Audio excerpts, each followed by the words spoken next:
بسم الله الرحمن الرحيم فيه آيات بينات مقام إبراهيم ومن دخله كان آمنا ولله على الناس حج البيت من استطاع إليه سبيلا ومن كفر فإن الله غني عن العالمين۔ اس میں کھلی نشانیاں ہیں، ابراہیم کے کھڑے ہونے کی جگہ ہے، اور جو اس میں داخل ہوا امن والا ہو گیا، اور اللہ کے لیے لوگوں پر اس گھر کا حج کرنا فرض ہے جو اس تک پہنچنے کی طاقت رکھتا ہو،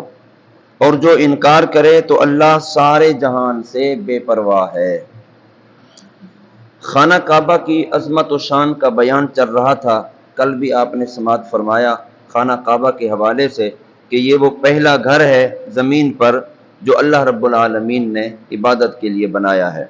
اور حضرت آدم علیہ السلام نے بھی اس کی عبادت کی ہے۔ تو اسی ضمن میں فرمایا کہ خانہ کعبہ میں بہت ساری فضیلتیں اور نشانیاں ہیں جو اس کی عزت، حرمت اور فضیلت پر دلالت کرتی ہیں۔ ان نشانیوں میں سے بعض یہ ہیں کہ پرندے خانہ کعبہ کے اوپر نہیں پہنچتے، خانہ کعبہ کے اوپر پرندے نہیں بیٹھتے، خانہ کعبہ کے اوپر سے پرندے نہیں گزرتے۔ پرواز کرتے ہوئے آتے ہیں تو وہاں سے ہٹ جاتے ہیں، خانہ کعبہ سے دوسری طرف نکل جاتے ہیں، خانہ کعبہ کے اوپر سے پرندے نہیں گزرتے، خانہ کعبہ کی عظمت کی وجہ سے، اس کی جلالت اور فضیلت کی وجہ سے۔ اور جو پرندے بیمار ہو جاتے ہیں وہ اپنا علاج یہی کرتے ہیں کہ کعبۃ اللہ کی ہوا میں ہو کر گزر جاتے ہیں۔ جو پرندے بیمار ہوتے ہیں کعبۃ اللہ کے قریب سے گزر جاتے ہیں تو وہ شفا یاب ہو جاتے ہیں، صحت مند ہو جاتے ہیں، اسی سے انہیں شفا ملتی ہے۔ اور وحشی جانور ایک دوسرے کو حرم کی حدود میں تکلیف نہیں دیتے، حتیٰ کہ اس سرزمین میں کتے ہرن کے شکار کے لیے نہیں دوڑتے حدود حرم میں، اور وہاں لوگوں کے دل جو ہے وہ خانہ کعبہ کی طرف کھنچتے چلے جاتے ہیں، اور اس کی طرف نظر کرنے سے آنسو جاری ہو جاتے ہیں۔ اور ہر شب جمعہ کو اولیاء کاملین کی روحیں کعبۃ اللہ کے ارد گرد حاضر ہوتی ہیں،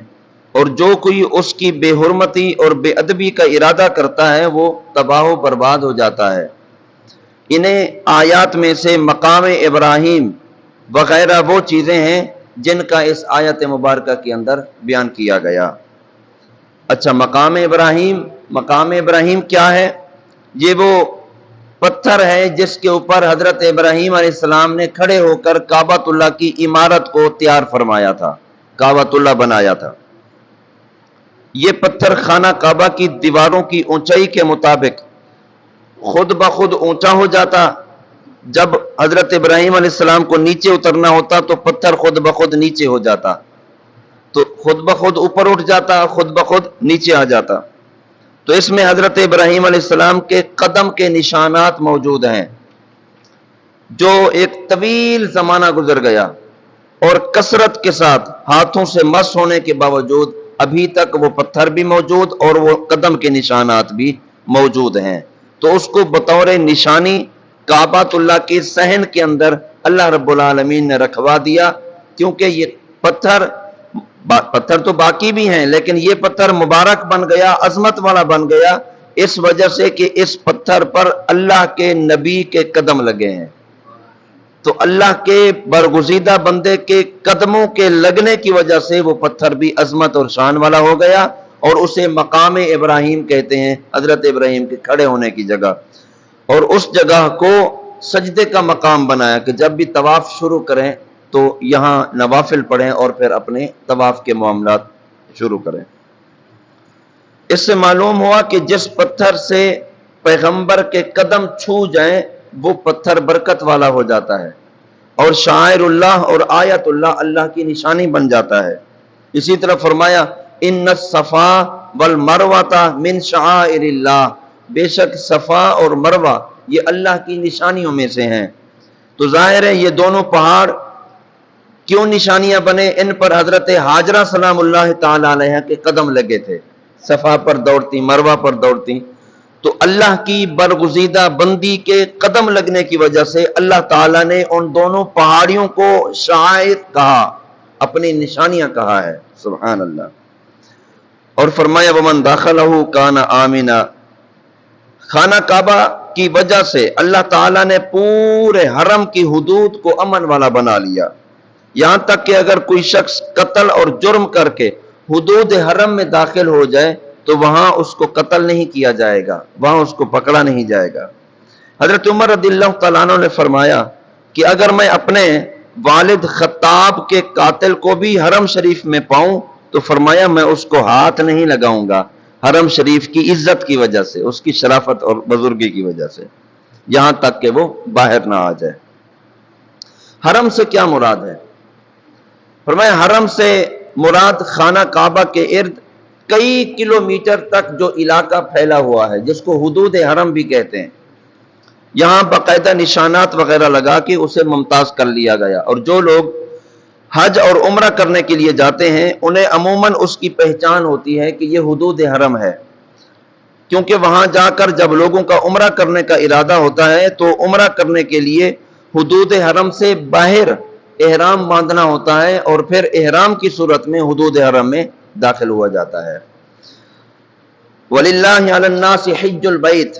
فرمایا اس آیت میں حج کی فرضیت کا بیان ہے،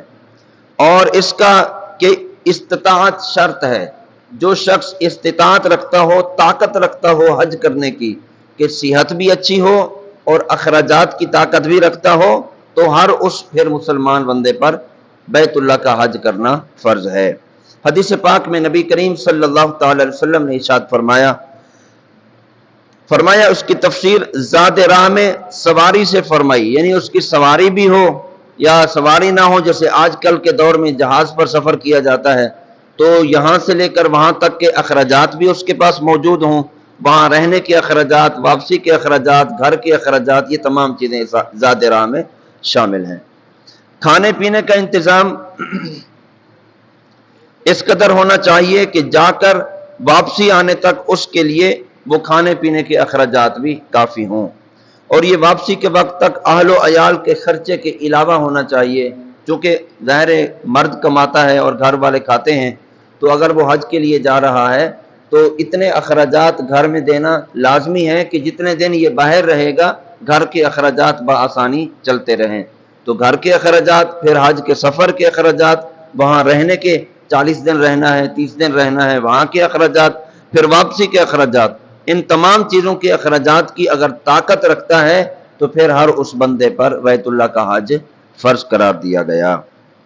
ومن کافر، اور فرمایا جو منکر ہو، یعنی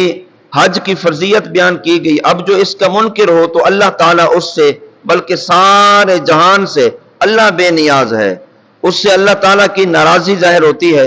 اور یہ مسئلہ بھی ثابت ہوا کہ فرض قطعی کا جو منکر ہوتا ہے وہ کافر ہوتا ہے، در اسلام سے خارج ہوتا ہے۔ جس طرح نماز فرض قطعی ہے، روزہ فرض قطعی ہے، قرآن پاک میں ان کے دلائل موجود ہیں، حج قطعی فرض ہے، تو جو بندہ ان قطعی فرض کا انکار کرتا ہے وہ کافر ہو جاتا ہے، در اسلام سے خارج ہو جاتا ہے۔ تو کسی بھی ارکان اسلام کا انکار نہیں کرنا، کیونکہ یہ قطعی فرض ہیں، اور کبھی بھی ان کے خلاف کوئی بات نہیں کرنی، یا تو ایمان چلا جائے گا یا پھر عقیدہ چلا جائے گا۔ تو اللہ رب العالمین جتنے مسلمان اس وقت